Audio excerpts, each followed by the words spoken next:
Trains. They are very awesome machines, but one reason why they're awesome is incredible paint schemes, such as this, or this, or even this. So today we will be looking at the best paint schemes of American railroading. And these are just my opinions, so don't hate or take anything personal. Oh, and speaking of hate, I better not see one comment on this video saying I'm copying this guy. Yeah, so I better not see one comment saying, Actually, you're doing the same video as BNSF 1458, so you're copying him. yeah, don't be that guy. This isn't even the same video as him, since he did worst paint schemes, and this is best paint schemes. And also, it's basically YouTube, so I feel like anyone has the rights to do whatever they want, since YouTube does not care whatsoever. But on that note, don't hate. I already got so much hate, and I don't need more hate than I already have.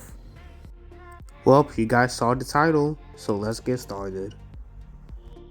Starting us is the warbonnet paint scheme. Yeah, no surprise this was on here. But this paint scheme absolutely is the GOAT.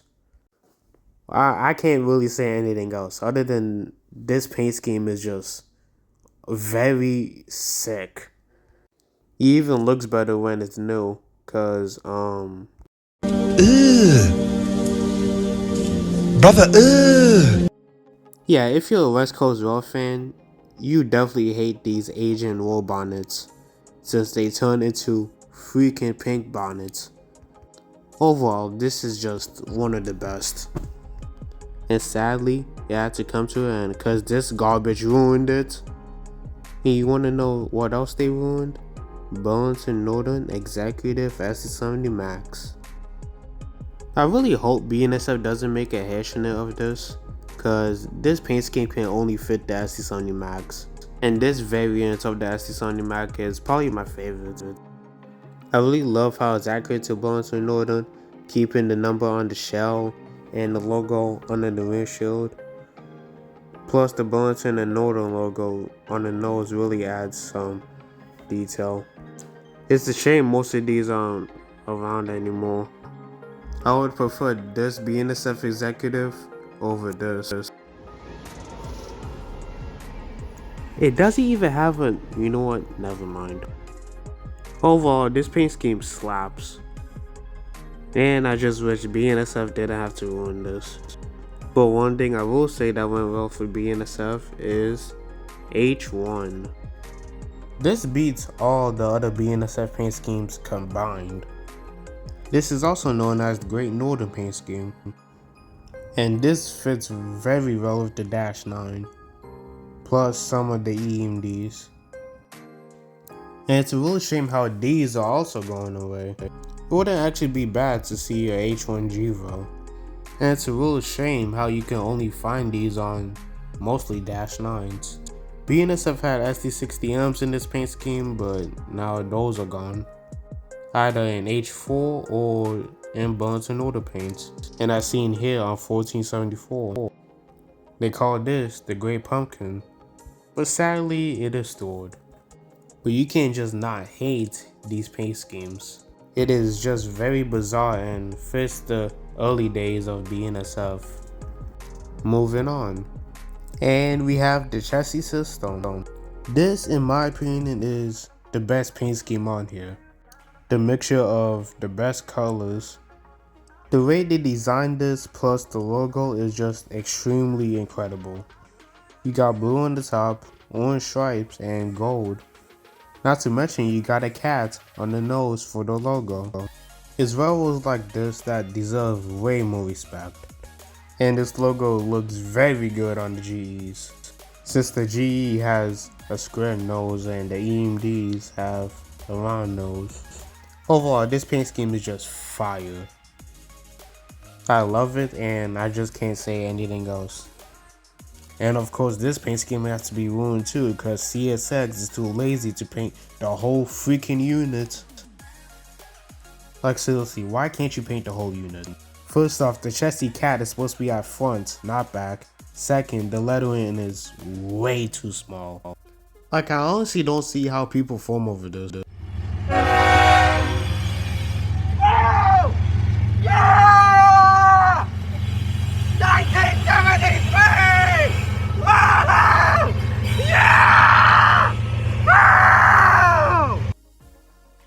Like, how do people form over that and get no hate whatsoever?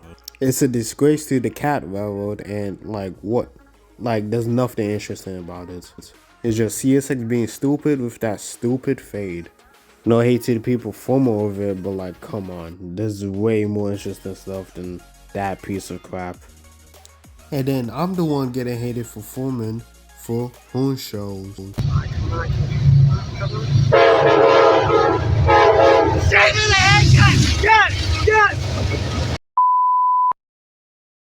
And now moving on to Norfolk Southern, the horsehead. Alright, hold on. Let me cook for a bit. The paint scheme is not bad. Everybody in the comments is going to say, oh, it's in black and white, so it's a bad paint scheme and it's boring. Last I checked, it's a railroad, so what do you expect, a rainbow paint scheme? Also, the design matters, not the colors. And to me, black looks good on anything really. I can just hear the CSX formers outside my house, invading it. But overall, the paint scheme isn't bad. The catfish whiskers look very cute on the GEs. And yet again, another logo with an animal. The horse, which is why it's called the horsehead. The design of this is what really puts it at top.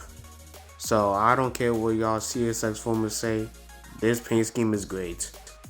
Black and white might be boring colors, but hey, if you do it right like this, it ain't bad. Oh, and be grateful it's not an ugly, boring paint scheme, such as these useless garbage paint schemes. Yeah, that's what I've thought.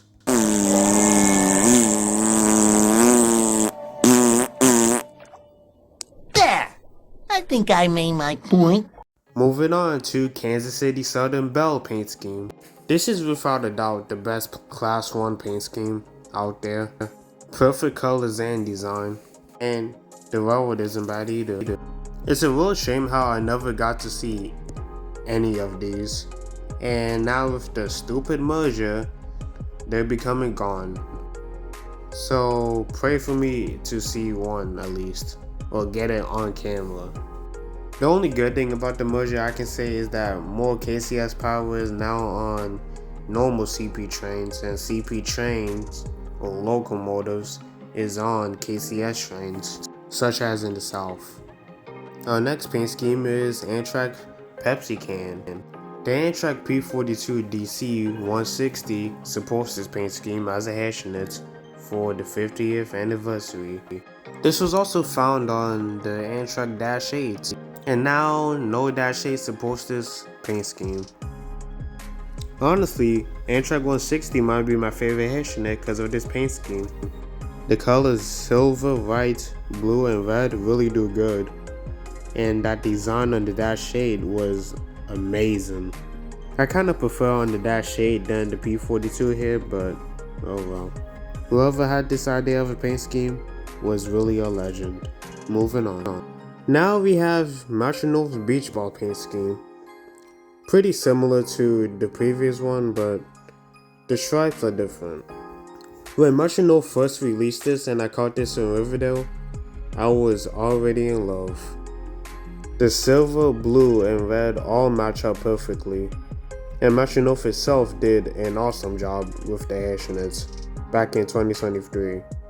The FL9 they had before they got retired also supported this paint scheme. This is just an outstanding paint scheme that no one can hate. Oh, wait a minute. What did he say? Okay, Southline Productions or whatever your former goofy name is, I got something for you.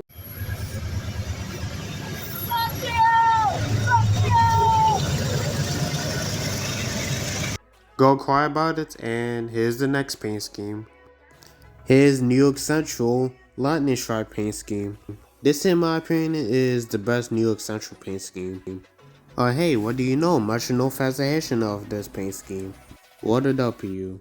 This is kind of similar to Norfolk Southern with the front, but this is golden. And when I say golden, I mean just a masterpiece.